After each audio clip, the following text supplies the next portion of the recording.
Amores de Mila, tudo bem com vocês? Eu espero que sim. Hoje eu vou fazer essa torta fria salgada deliciosa. Vamos deixar de conversa e bora para a receita.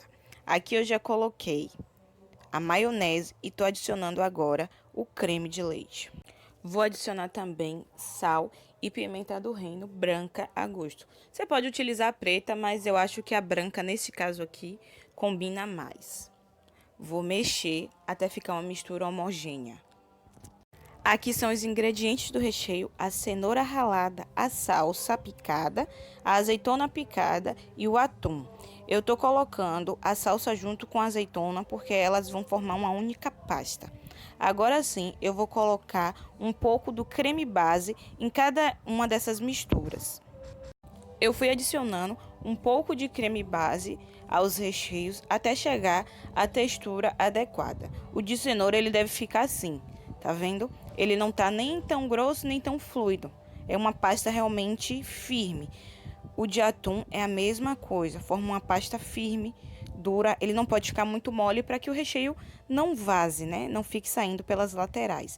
E o de azeitona também é um recheio mais firme. Tá vendo? O restante que sobrou na vasilha lá atrás, que é o restante do creme base, que eu vou reservar para depois finalizar essa torta. Vou cobrir a torta com esse creme e vou guardar na geladeira.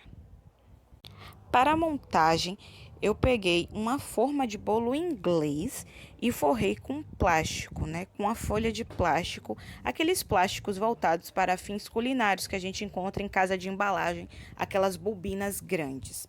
Estou colocando o pão de forma sem casca. É muito importante não deixar nenhuma abertura na assadeira, ou seja, o pão deve cobrir toda a extensão da assadeira.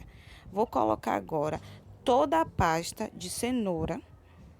Depois de colocar todo o creme de cenoura, eu vou fazer mais uma camada de pão de forma.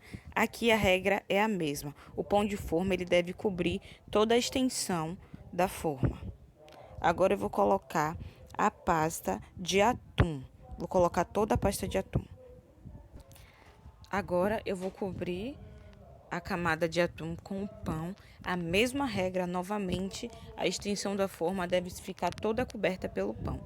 Aqui, como minha assadeira foi pequena e também é bom para compactar o recheio, eu tô dando leve pressionada com a palma das mãos e com os dedos para ajeitar o pão na forma e compactar mais o recheio, o pão.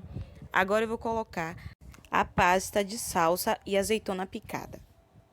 Por fim, eu vou colocar a última camada de pão e aqui é a mesma regra das demais camadas. O pão ele deve cobrir toda a extensão da forma, não ficar nenhum espaço sem pão.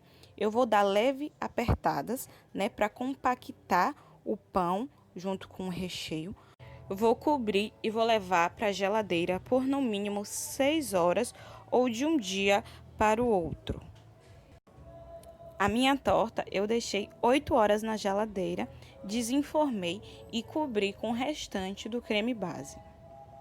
Esse é o resultado final dessa torta, ela fica deliciosa, muito saborosa. Ela dura cerca de 2 a 3 dias na geladeira.